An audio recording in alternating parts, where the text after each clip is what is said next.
Hey Deadheads, welcome to Dead Authors Club, where we resurrect the classics and bury the complexity. We're your club presidents, Andrew Jackson and Lyndon B. Johnson. Get started. Oh no. Buccaneers. Aye. Welcome. We started recording the last episode on the same day right after, and then everything just happened. Our mics died. I had to go get a couch. I thought you were going to say a cow. I had to go get a I cow. had to go see a man about a cow.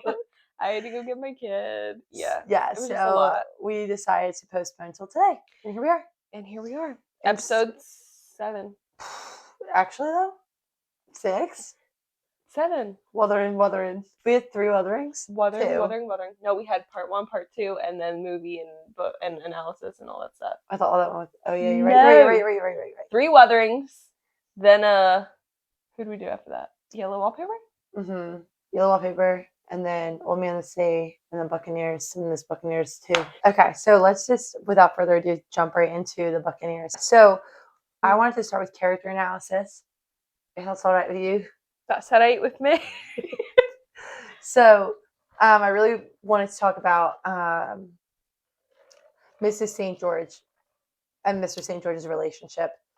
Only because I don't know why the first time I read it, I was like obsessed with them in a way, not that they were like great, but in a way where I was like, on my face. I was yeah. What? Not in a way that they were like phenomenal, best couple ever, just in a way where I felt very sad for Mrs. St. George and felt like issues were being addressed in the book that weren't out loud conversations back then. Like I was surprised that this was happening between them.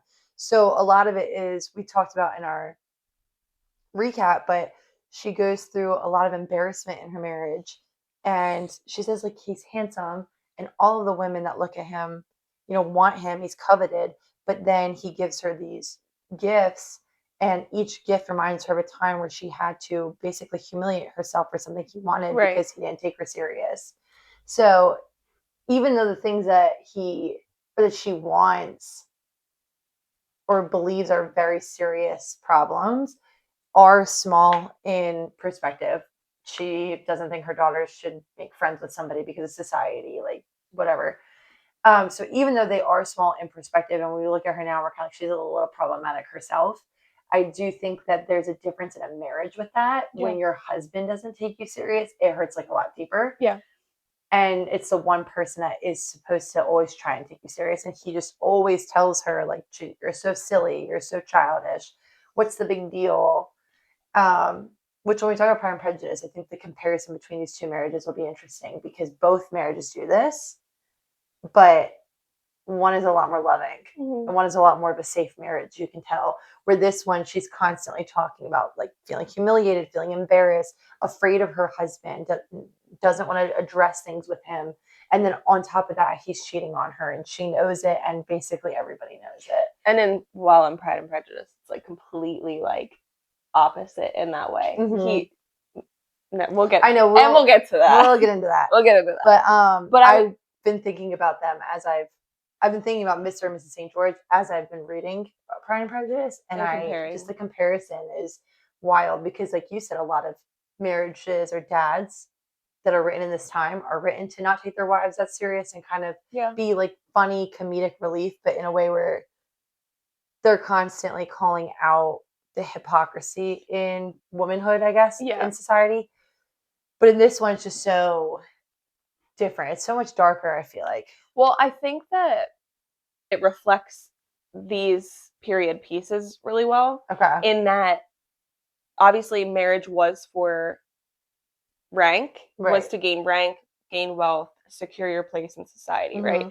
So, like, you watch something like Bridgerton, and you see that there's a lot of loveless marriages in that show.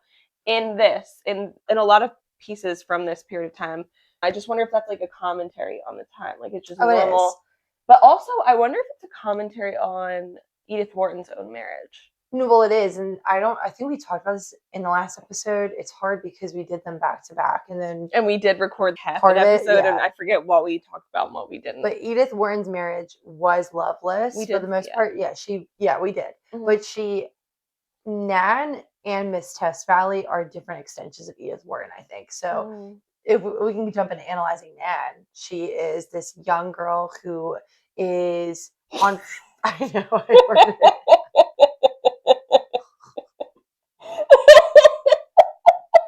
So sorry. Usually I can just ignore it, but No,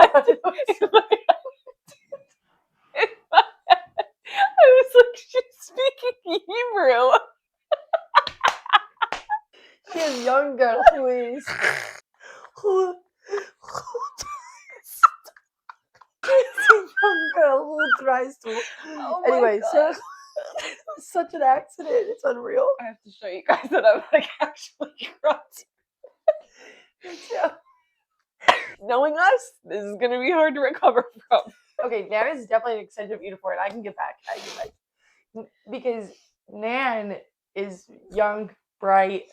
She's ambitious. I think Nan is really interesting. This whole book is very interesting because I just love the way it goes through the identity crisis of women when it comes to marriage and when it comes to, like, you read the page, who is Nan St. George versus Nan Tintagel. And it's crazy because I had that conversation, I think, with you before we even read this together. Yep. And I said, because I'm getting married, and I said, who is Mrs. Linda B. Johnson versus single Linda B. Johnson? I thought it was original. And then we just talked about it the other day. This identity crisis, like after marriage, is just, I feel like nobody talks about it because everybody's so excited for the, like, getting married, you know, for the wedding, for the marriage, and all that entails, that people don't really focus on the fact that, no, this is a whole life transformation.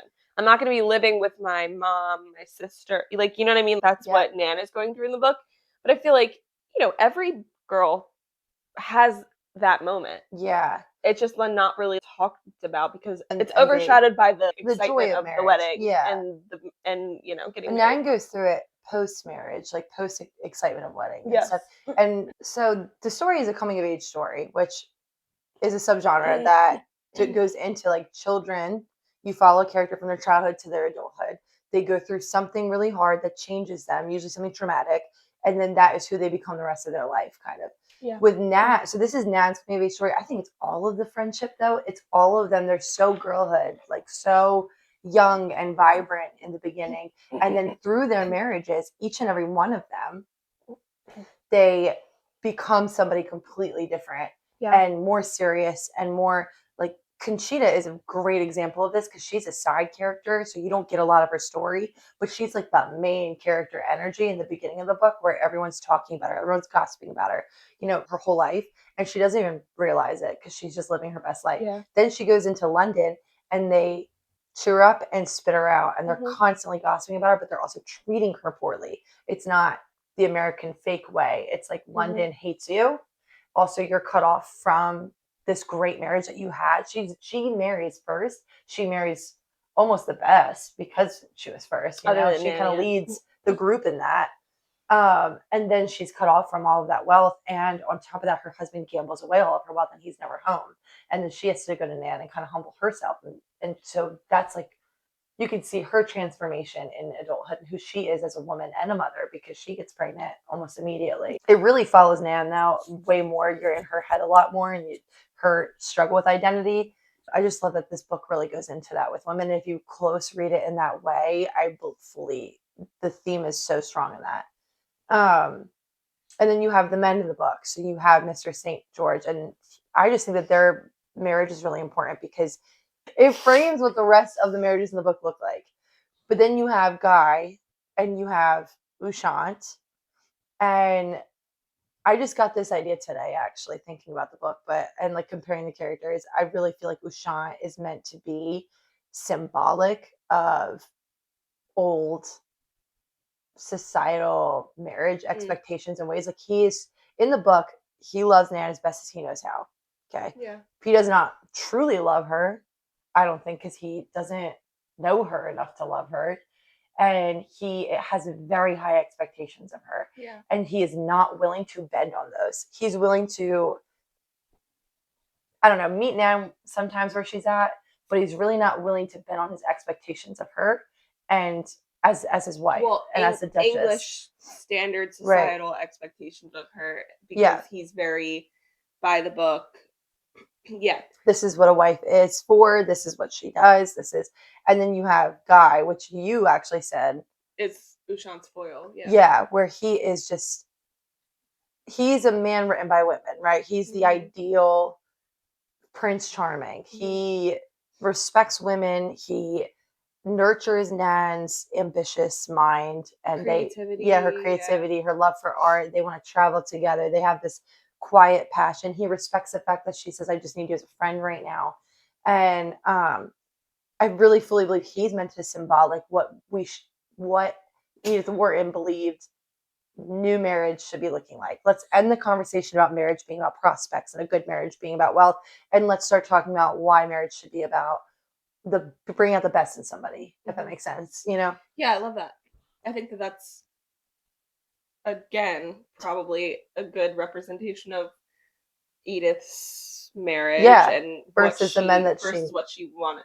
And the men that she came across in her own life and the one that she caused the love of her life that she never even got to be with. Yep. So moving away from the character analysis, because I think that really touches on all of the themes of the book, really.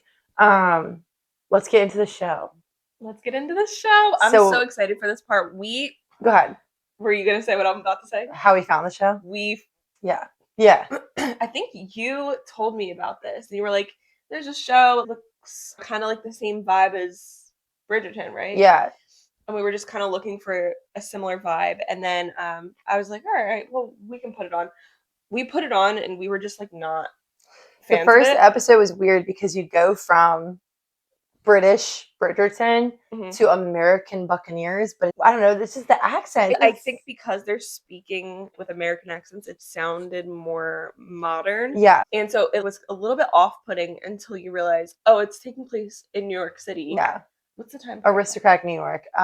It's called the Gilded Age. But then they moved to England, and that's when I feel like that's when I really got immersed in the show. Yeah, because that's the real season. Yeah. Well, I guess they had them here.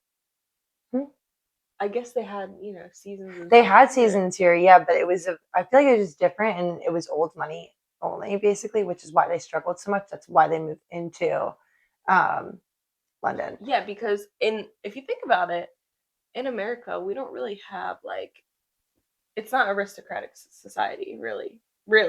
Right. Because it's not lords and dukes and all that stuff in America. True. There's none of that. Well, I think that it was still considered aristocracy, but it was a class system heavily, and I think there was still American royalty. I think it just wasn't like kings and queens, but it was landowners, people on the railroad, like the railroad family. If you look up Edith Wharton's family, she belonged to a very, very elite society. I guess you could call it elite instead of aristocratic, but scholars still refer to it as aristocrat. Wow. Yeah. They call it like aristocratic New York or whatever, because that's what she always wrote about, because she belonged to her life was old money, elite wealth. So anyway, with the show, we talked about this, I think, a little bit when we were leading into this episode, what it was going to be, but it's very feminist. I think that the tone of this book, which is called The Buccaneers because they head in like pirates to London. Like trailblazers. Yeah, but not just because they're going into London, also because of what they do with marriage. Like Nan is the pioneer trailblazer for a new type of marriage. But anyway, go ahead. I think one of my biggest things with the show is usually when you watch a show that has a lot of side characters, it feels like you have the main character, you have the protagonist, and then you have the antagonist, and then you have the love interest. And if it's a love triangle, they tell you a little bit of his backstory, a little bit of his backstory. They just focus on the main characters mostly, and the side characters kind of just get pushed to the side. And I feel like I've watched a lot of shows where I'm just fast forwarding through the side characters because I don't really care as much. I want to get to the love story. I want to get to the characters that feel well-rounded. And with this show, all of the characters are so well-rounded, and they have such a strongly developed backstory and character arc. Each individual character has that same strength of their character arc and their backstory. So it just feels like you want to know what's going on in every character's life. And then from season 1 to season 2, these characters change exponentially, like so much. And with that, Bridgerton really romanticizes this society, right? It's what girls want. Yeah. You know, you dress up in dresses, you meet a love, you get the Duke, and you get to pretend to be in love until you're actually in love. And it's every single season is just like the most ideal type of love story that ends up happening. I think with the Buccaneers, it's the same situations. Like Nan gets to marry the Duke. Yep. But it's very much a more realistic take on what women would have actually had to struggle with back then. So each character goes through something that kind of hinders them because of the time period they're in. So Nan marries the Duke, and we're not going to get into big spoilers, but this is part of the plot of the book, is actually in love with somebody else, truly. A different character marries into an abusive relationship, and she can't legally divorce him. And so there's a really big struggle with that. And he's like severely abusive. And then we have another character who is in a marriage. Right. And they get cut off because of that. Yeah. There's like a lot of strain on their marriage because his family is reluctant to accept her. Yeah. And then you have another character who she goes through a very, very traumatic sexual abuse encounter, and it really messes with her head. It kind of hinders her ability to find a partner. And then when she does find a partner, it's hard to explain because she gets to her character arc where she realizes, he's nice enough and we would be happy together and he loves me and it would be great, but it's just missing something. And, you know, I deserve to have the whole thing. And the man that sexually assaults her is someone who is in high power. So she even tries to confide in her own friend group, and they are like, what are you saying? What are you doing? No. And then the final character that it circles around in the friend group actually is gay. And so that has to stay hidden, and they cannot really be together. So they're together behind closed doors for a long while. But in each one of these aspects, it's not really depressing. They kind of come together and they're like, well, you're a duchess and you have this power, you have this power. So what can we do about it? Yeah, like how can we help each other get what we need? Yeah. And so it's just very empowering. Yeah. I love it. It's very girlhood. It's very like women helping women. So they are still the trailblazers of the times, but the issues are a lot more realistic, I think, or a lot more deeper, even than the book goes. It has a don't marry him scene. And I just think that's all you need to know, because it's not. You've got Conrad saying don't marry him, okay? Conrad said, oh, don't marry Jeremiah, whatever. You have Chuck Bass that goes to Blair, oh, don't marry him, yeah, whatever. You have, what's the third like most famous don't marry him scene? There's one more out there that everyone always is like, Jacob Black and none Edward of them. Cullen and Bella. Yeah, maybe, right? Jacob goes to does he? Bella. I think he just shows up to her wedding night and says, "Can I have this dance?" I think it's their engagement party. No. Mm-mm.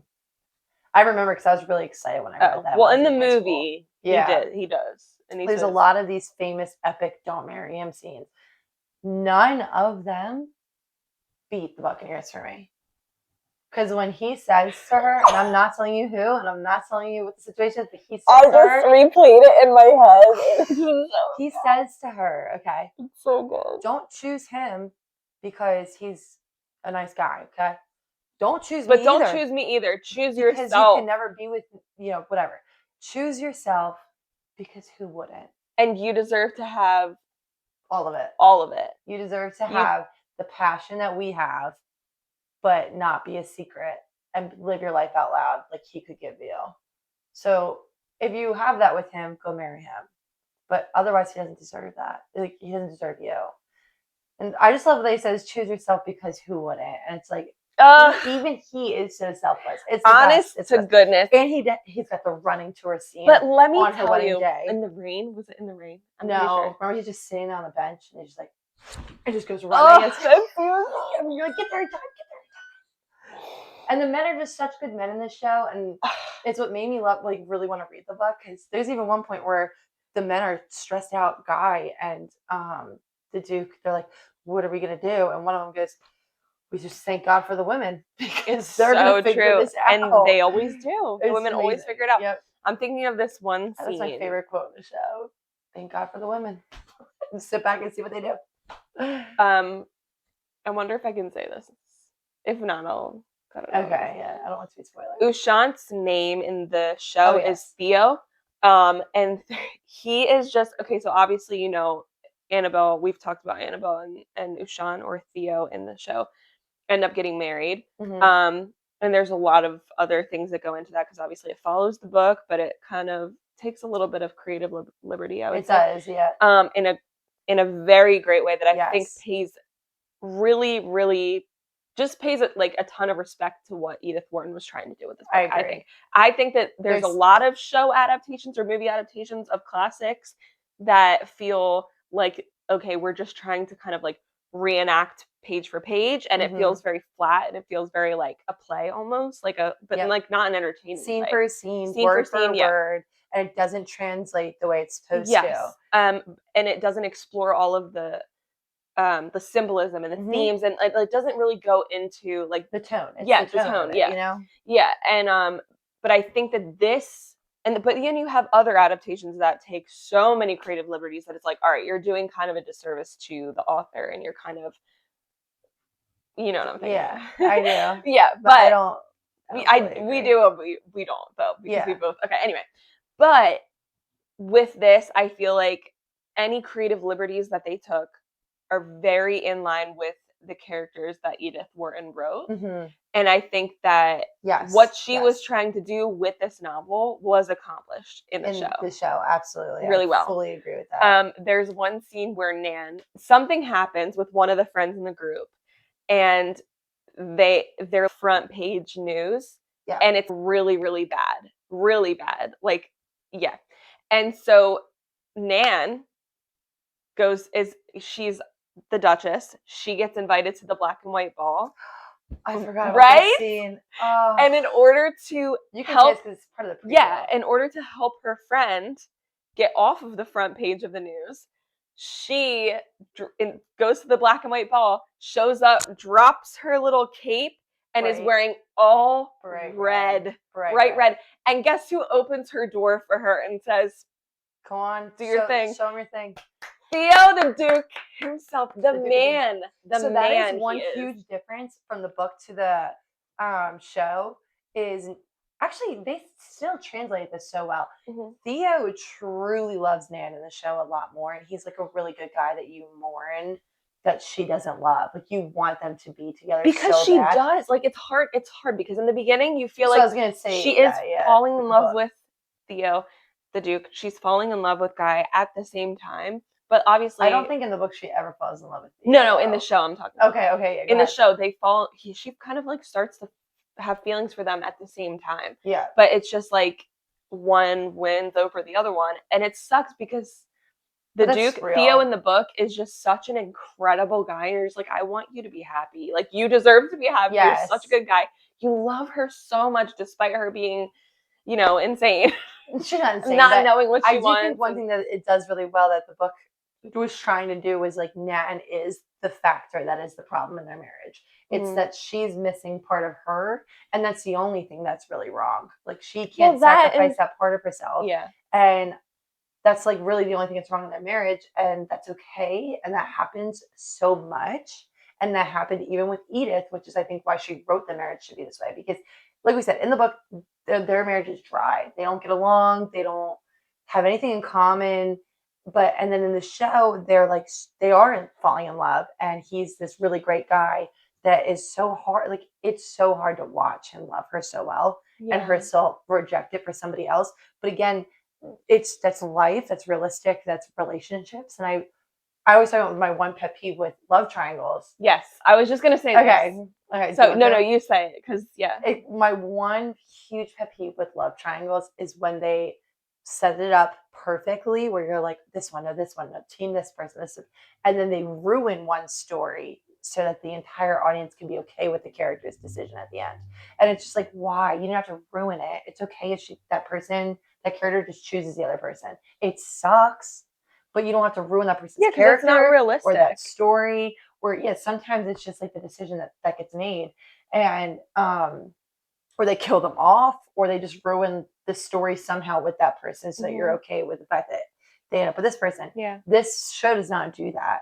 Eventually, you're okay with it because you have to be, because time heals all wounds. He heals and moves on as best he can, but it doesn't give you this like, oh, actually, Theo's a bad guy, so now you are okay that she runs away with Guy Thwart.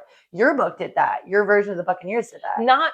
Not very extreme. Okay. But yes, he was very much more like baby centered, baby filled. Well, I don't know. Yours kind of does. No, mine ends with she just leaves him, and he sues her for divorcing him. But what else is he gonna do? That's the sign of the times. Let her go. And again, like symbolically, if we're talking about what marriage was like back then, and if she's a trailblazer for what the new conversation of marriage should be, Theo or Ushant, never moves on. It's like from that constraint of marriage. You know what I mean? Yeah. He's stuck forever in the old age of marriage.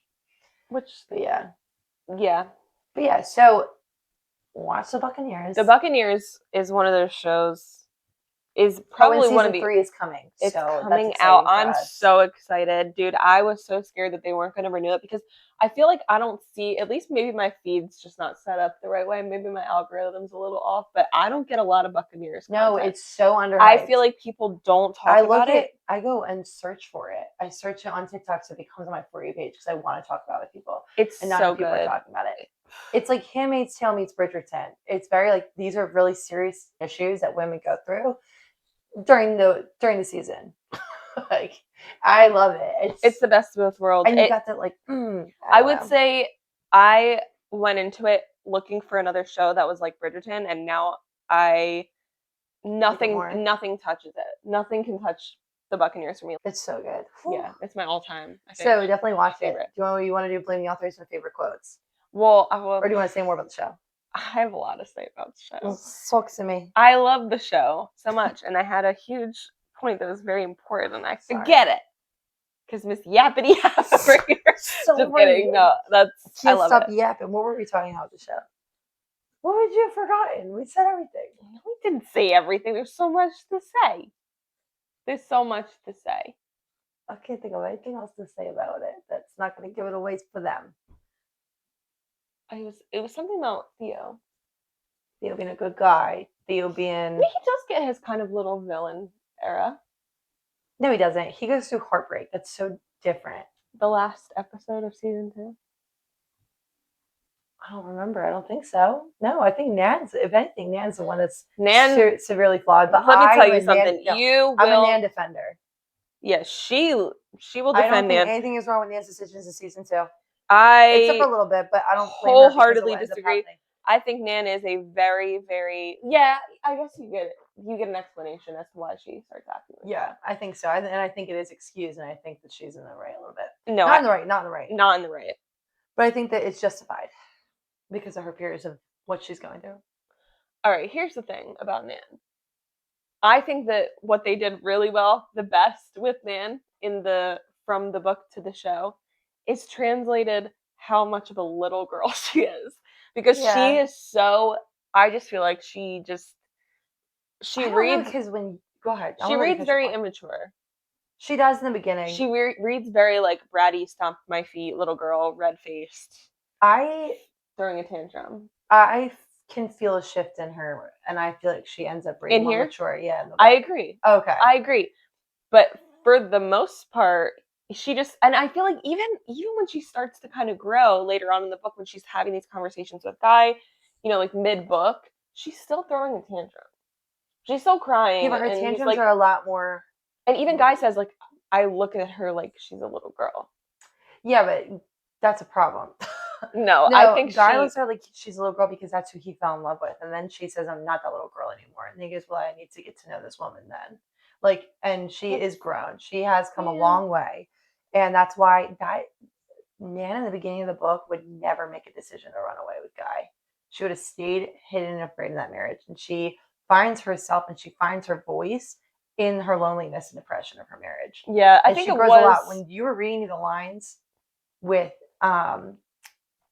what's the dowager? Mm-hmm. you were reading me those lines, you were reading them like she was a little girl, but I was hearing them like she was a woman.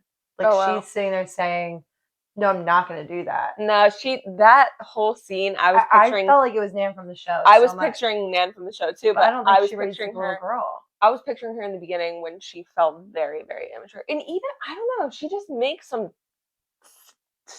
some decisions, man. In the show. Yeah. In the show, I just feel like she makes some decisions where I'm like, what are you actually doing? And why? Why are you the way that you are? It's giving Belly telling Conrad, no. You mean nothing to me.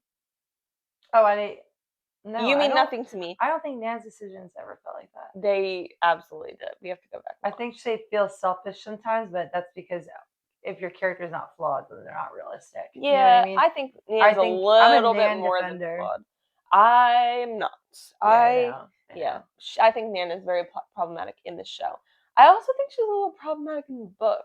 But I mean, it's hard because the book is such a. So here's the thing: the book came first. Edith Wharton did a phenomenal job. We talked about that for 2 hours. How phenomenal it was. The book ends up feeling, when you see the show first, like a very faint shadow of these characters because they're so strong. The show goes a lot more in depth with them. Yeah. So Nan in the book, you could say maybe she's flawed or makes flawed decisions, but I can't think of one moment that she does because it almost feels like an outline. Well, it is an outline. Honestly, it's a rough draft. And the decisions that she makes, she only makes one that is of her own agency, and that's to run away. And we don't even get to that before he dies. I'm thinking of something. Okay. Specifically. That happens in the book? That happens in the show. No, the show is different. Yeah, that's what I'm saying. So the characters in the show have their own agency a lot. Like, they do whatever they want, and they're but you have to remember they're in survival mode in the show. Anywho. So, do you want to do favorite quotes, or do you have more notes on the show? You want to talk about the difference between the show and the book? We kind of did that a lot. Yeah, we did that. It's okay. Did you want to talk about the fact that Conchita has a brother in the book? Shut it. Okay. Conchita, it's more so like Conchita has a brother? Okay. And Oliver, hear me out. All right. You go first. We'll go tit for tat. All right. We'll go boot for bat. We'll go ping for pong. What's happening here? All right. Well, first of all, I want to talk about just one word. Yes, go ahead. Beyondness. I loved that they had that moment where Nan is trying to explain something in her little Nan mind, and and she's like, that's not even really a word. And Guy's like, no, I get it. I get the beyondness of it. I know exactly what you mean. And I think that deep, intimate knowing of someone else is just, this is what everybody wants, to be known on that deep of a level. And then my other one is just, it's a quote from when Nan and Guy are looking out at Honor's Love together. And they're, enjoying the scenery or whatever. And then it says that they saw each other in every line of the landscape. I know, I love that. Honestly, I can't even find that quote, but I love so beautiful. So beautiful. Oh gosh, I have so stinking many highlights in here, but I'm only gonna do some of them. I'm gonna start with Miss Tess Valley talking about her family and how famous he's like a great uncle or something. And she says that she was also really into poetry and art. And she says, if I'd been a man, she sometimes thought Dante Gabriel might not have been the only cross in the family. So saying I would have been just successful if only I had been a man. And I just love that quote. It's my favorites. Love that. And then I have one about the girls, because in our recap, I talk a lot about the liveliness of these girls as a whole and how they're not described as being the most beautiful girls you've ever seen, but when they are together, they work like a well-oiled machine, and everyone's taken by them anyway, just because they're fun, so freely, safely themselves in a way that women just weren't, I think. So anyway, this is a bit of a paragraph, but I love it. It says, each of the three girls was set off by the charms of the others. They were so complementary in their graces. Each seemed to have been so especially created by Providence and adorned by, I can't even say that word, coiffure and dressmaker, to make part of that matchless trio. and that their entrance was a sight long remembered, not only by the young men thronging about them to be introduced, but by the elderly gentlemen who surveyed from a distance with critical and reminiscent eyes. The patronesses, whose own daughters risked a momentary eclipse, were torn between fear and admiration. And it's just, that's like them walking into the ball together. I just picture like slow motion, laughing, tossing their hair, and everyone just being like, I don't know. I admire you, and I'm also like, what are you? Yeah. Like, what is this anomaly of Yeah. girlhood? That because they're coming into a society that tells them to be quiet. Yep. To be on their best behavior, to not say too much, to not express too strong opinions, to not, you can mention that your hobby is that you like to play the pianoforte and you like to read and you like to blah blah blah, but You're nobody wants singing lessons. Yeah, but nobody wants to hear your intellect. Right, or that you laugh so much, or yes, you need to be seen, not heard. But like seen, you're basically just like an ornament. They're supposed to be an accessory to their husband. They're not supposed to be part of the ensemble. Mm-hmm. You know what I mean? And so for them to be so unapologetically themselves and so loud and so opinionated, I think, people were afraid of them because what does this mean for our society? Mm-hmm. If women start acting this way, what does this mean for our society? If women start to have be super outspoken and have these such strong opinions, all these men are going to be, we're going to all lose control of our homes. And I think it says something that the men admired them but wouldn't marry them. Admired them but wouldn't marry them, and the women didn't want to be their friends. They were like, what? What? Get away from me. You see that in the show more so. I think that Honoria was like, yeah, she was just so we have to talk about Honoria a little bit at least, because I don't think we mentioned her, and she is in the book, she's just a character, she's just a sister, she's just has mentioned, no lines, no parts, briefly mentioned, but in the show she is the society of like women, basically. Like she embodies, she sticks her nose or looks down her nose at these girls, she from a distance just stares at them but also wonders about them and also wants to partake. But go ahead, you can say she's almost like disgusted by them in the beginning. Yeah, she's just like, who are these women and why are they acting like this? Honoria in the show is a lot like what I pictured reading The Dowager, of like, okay, that's fair. Imagine me having these outspoken opinions in this society. Imagine if I were to say those things that they were saying. She almost has that kind of attitude about her when it comes to these women. And I just think it's really interesting because in the show, she has this amazing character development. In the beginning, you don't like her because she is just, like you said, a very strong representation of English societal standards in the aristocracy then. And it's just very disapproving of these, trailblazing Buccaneers, these trailblazing Americans that come in and they steal the show, and everybody's looking at them and judging them, but also envying them for being as free as they are. And you have to think about it. These women in English society were raised to act a certain way. Their whole life is dedicated to them being seen as worthy of, marrying off to the highest bidder, basically. Yeah. And so it's just any hobbies that they have are not really for enjoyment. They're more for like building their resume, if you look at it that way. Yeah, no, that's they're more for adding to their repertoire. It's a great way to say that, like, actually. Like I said, the pianoforte, that was a big one. Or like needlepoint, that was the one that a lot of women did. Or singing, sort of that up so much. Reading, light reading, stuff like that. Reading out loud for like entertainment, maybe. Yes, like reading to other, exactly, as entertainment. That's basically what they were. They were entertainment. They were arm candy. Yep. And they were taught to be quiet and to not have opinions and to not, you can read, but don't go expressing your knowledge from the books that you read all around, or else, don't challenge anything either. I think that was a big part, I think, is the fact that sure, read, but like don't bring up a philosopher when a man is saying something and you're trying to tell him he's wrong. Exactly. You know what I mean? Exactly. You can't have opinions at all, really. And I think it's interesting too because the Ushant in the books actually says that he fears an what does he say? How does he say it? What? He fears a something wife more than a dull one. I don't know. I don't remember. He feels maybe like a brilliant wife or something like more that. Than a dull one. More than a dull one. And I can think see that. he says that. I just feel like that line itself is just very telling of how men looked at women at that time. Yeah. Like why, I don't know. I just feel like they always thought that, and I honestly feel like still to this day, men don't like to be challenged. They don't like to be challenged. They don't like to Unless be. you find a good man. Like, for example, Guy Thwart, I think, would not have minded being challenged at all by her.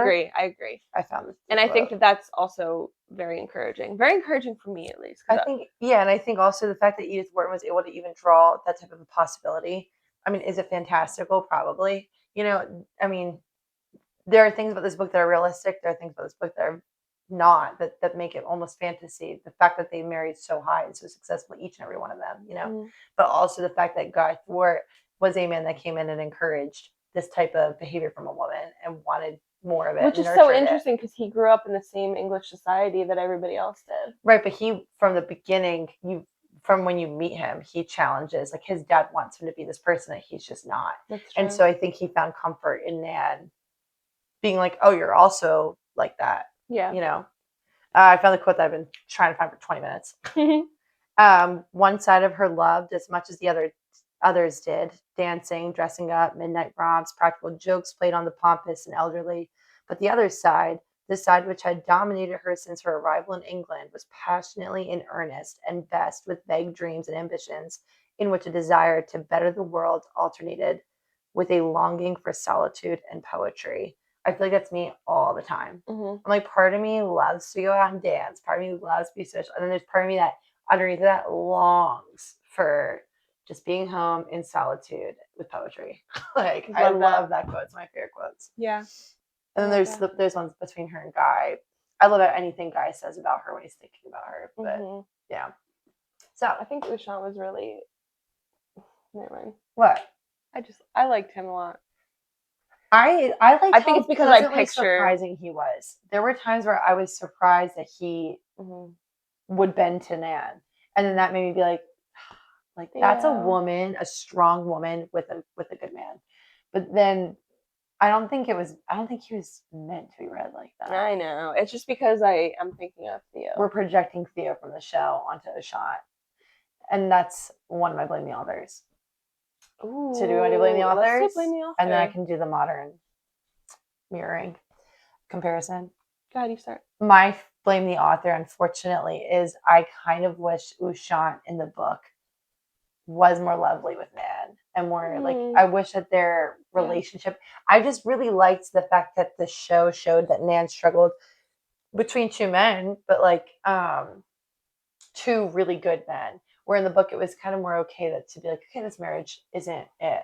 And I know that that's an extension of Edith Wharton's marriage, being like, this marriage isn't it. But I just kind of think the book would have been more interesting in a way if he had little hints of loving her. He had little hints where he would go and bend to her in a way that if he never did, it was fine. He would have been patted on the back for not, you know. But yeah, I just wish that my blame the author is that I just wish Ushant almost had more of a character to him and it wasn't just this dry guy.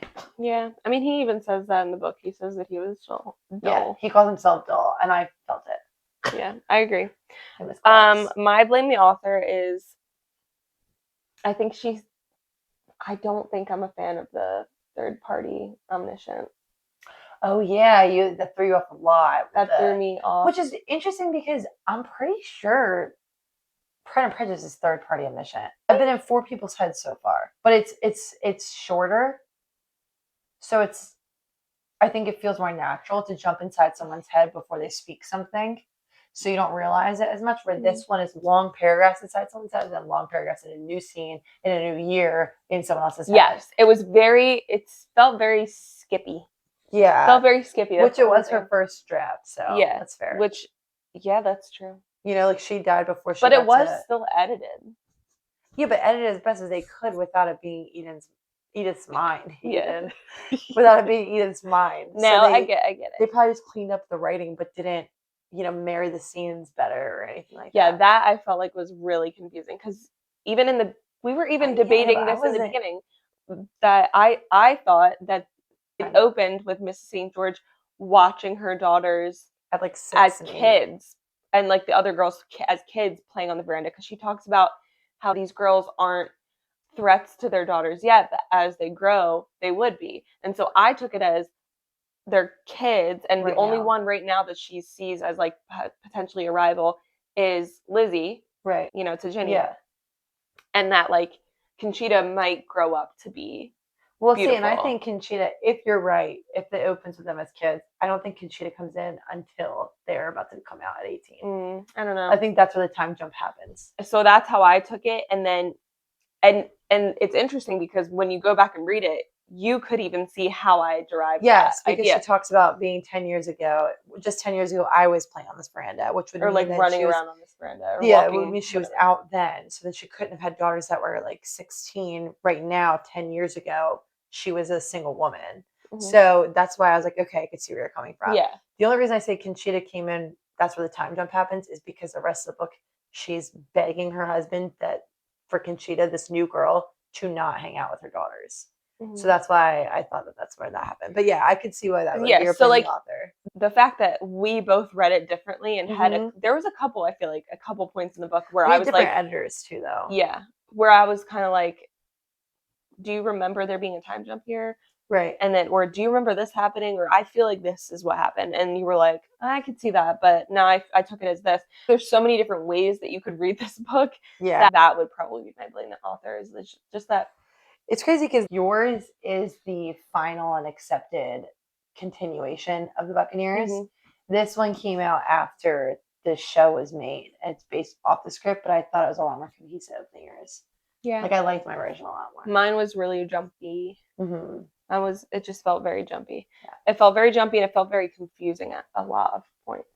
And my first read, I wasn't confused at all. I read it and I was fine with it. And then when we were rereading it for the podcast, and then you came with your questions, and then I was getting confused. You were asking all the right questions.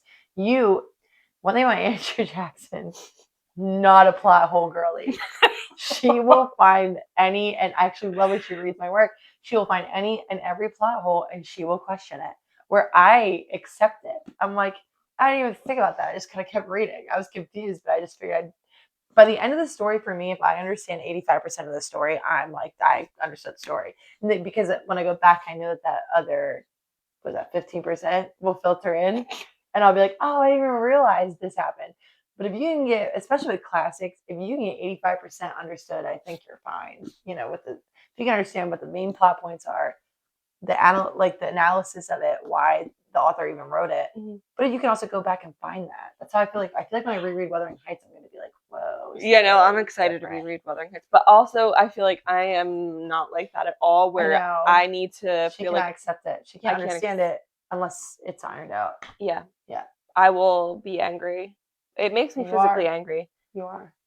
You're angry right now? I'm angry right now because what the heck did I just read? No, I'm just kidding. I love this book. I love Edith Wharton. She has a special place in my heart. Yeah, and I just feel like... Yeah. And real quick, just a modern day comparison that I always do. I have one that's very obvious, and then two that I think are going to throw people off a lot. So the first one is obviously Bridgerton. It's very much coming out of the season, getting married off to the highest bidder, and all of that, and drama. So that one's like the very obvious one. What was the one that I told you that I was trying to make you... Oh, ACOTAR. Yeah. And here's my only reason why. Actually, I got a couple comparisons. It's not really a comparison, but it was just fun to find the similarities. You got three sisters from one world that are pioneering into a new world that all find mates, which is impossible and historically wild.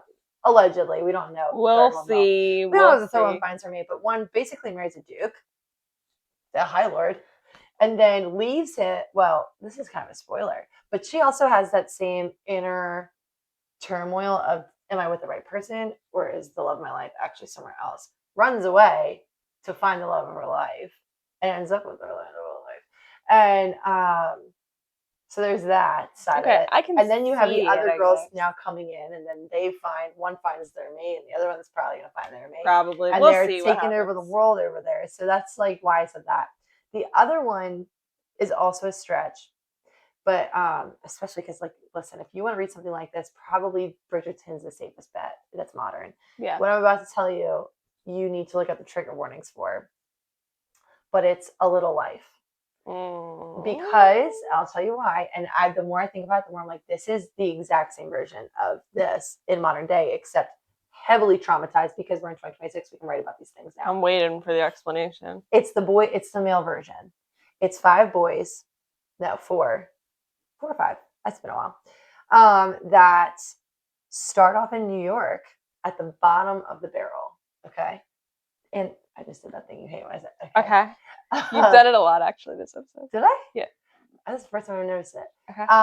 4 boys that start off at the bottom of the barrel. They're very poor. They get their little apartment, and they have to make it now in New York, and they are trailblazing their way through New York. Okay. And I did just do it again. And they, but here's what made me think of it the most. They become the fantastical best of the best. One becomes a world-renowned, famous actor. Anywhere you go, you're going to see his face. One becomes the best lawyer on this side of the Mississippi. Like, he is top-notch, best lawyer ever. One becomes a famous painter that gets studied in colleges. And one becomes like a really famous architect. And interior designer. Yeah, interior designer, but I think he's also an architect when I look back. But so they kind of become the best of the best in the same way the girls marry the best of the best. And it gets into a lot of the other side of society of things males can't really talk about. Things that are really important that males don't share. They don't share their feelings. They don't talk about their traumas. They don't. It's a lot. The stuff that they struggle with. You're talking about the show or the book, as this is the comparison to? I think the book still makes sense. Okay. Yeah. Because it also just takes you through their life, the way this takes you through the girls' lives. Yeah. All right. Well, let me think. Next. I believe me, Maureen. Oh, I don't think we said this yet, but yes, we did, kind of, in a way. I was saying that Maine Waring gave Edith Wharton the ending that she wanted in Nan, which this was Edith Wharton's ending that she wanted for the book anyway. Yeah. Because she kind of outlined it first. She did outline it, yeah. But, leaving the nice, neat, tidy, society-approved marriage for a relationship that follows her heart. Right. And, yeah. I wrote an escape to a life that wasn't neat and tidy, but it was her life and the life that she wanted and the love that she deserved. So, yes, Nan did end up with Guy in the end, but there was still that other main character who Miss Tess Valley was central to the story. Yeah, she is. We don't talk about her enough, honestly. Which is so interesting because in the show, she's a problem. Don't say it. In the show, she has a very strange tape, which I think we kind of got into. She's barely really talked about, but when she's talked about, she's a problem. Which is interesting because she's the hero here. She brings all the girls. She gets them all married. Her and Nan have a beautiful relationship and friendship that's even like almost, it gives like professor-student relationship. Well, not like that. I just mean, when I think about my professors, like the ones that really meant the world to me that I became friends with afterwards because of our common interests. And at the end, she ends up completely alone because she has a love relationship with Guy's father. And then he's angry that she helps them run away. Mm-hmm. And then, so then they end up not together. So she actually sacrifices her love. Which is, like we said, that's still true to Edith Wharton's. What is the word? I always go to say this and I never know the word. I know what you're going to say now because you always go to say this and I remind you afterwards and I can't think of it right now. It's her, like, signature. Yeah. But there's another word for it. Go to her signature, her. Yeah, this is Edith Wharton's signature move. Yeah. Is to, she never lets her characters end up with a happy ending. And so this is her way of still being true to that, but also giving her character a happy ending. Nan and Miss Tess Valley are both representations of Edith Wharton. Yes. And so I think it's interesting that one version of her did get that happy ending and one version of her did not get the happy ending. Yeah. I do think it's very ironic that she never gives characters a happy ending. She planned on giving these ones a happy ending and she died before she could write that. Yes, I know. That's very dramatic irony. Well, who knows? But it's a great story. I love that it's called, I think that there's something poetic about being called the Buccaneers. So now we lay to rest Edith Wharton. We lay Edith Wharton to rest for now. For now, we're definitely gonna resurrect her again for sure. Zing. No, I think that this was a good. I want to resurrect her for House of Murder, or actually, genuinely, Age of Innocence. I really want to read. Yeah, I'm excited to read that. It's gotten a lot of hype, but obviously, I know that that's one of her most popular works. It is. I didn't know she wrote that until this book comes with like an essay about her, and I was like, oh my god, she wrote Age of Innocence. And then that's when you got her whole anthology after that. I got the entire anthology, and Age of Innocence is not in there. I think I remember you telling me. Yeah, I didn't get the right. I don't even. House of Murder is in there. And then there's like a couple other ones that I started to read, and they are really fun. But I just hyperfixate. Guys, you need to watch this. Watch it. Watch it. That's your homework. Read it for sure. But please watch it because really, truly, the only reason we did this on the podcast is to get more hype on the show. Just kidding. I'm just kidding. I'm totally kidding. Don't be kidding. It's kind of true. It's kind of true. Also, streaming on next time we get together, we are going to resurrect Metamorphosis by Wait, say things again. Franz Kafka. Kafka, Metamorphosis. Very short. You can read it in a week with us so that you can be ready to discuss it. I'm a huge Kafka fan. Yeah, you are. You've been having a time over there. I love Franz Kafka. Anyway, so tune in for that. Watch the Buccaneers. Seriously, guys, I want to see the comments. I want to see the TikToks. I want to see the theories. I want to see the edits. Send me the edits, please. Oh my God. I love that show. I love the voice. Stop. They're just like, this is what a man should be. Where are all of these men? Where are they? That's true. Because they're not written by women. That's true. That's true. All right. Thanks for hanging out for so long.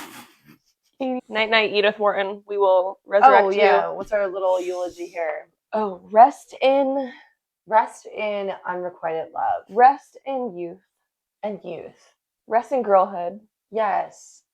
Rest in girlhood and unrequited love, Edith Wharton. And in Paris, kids. And in Paris. Rest in Paris, Edith. Edie. With your little spicy little flame. Good night. Good night.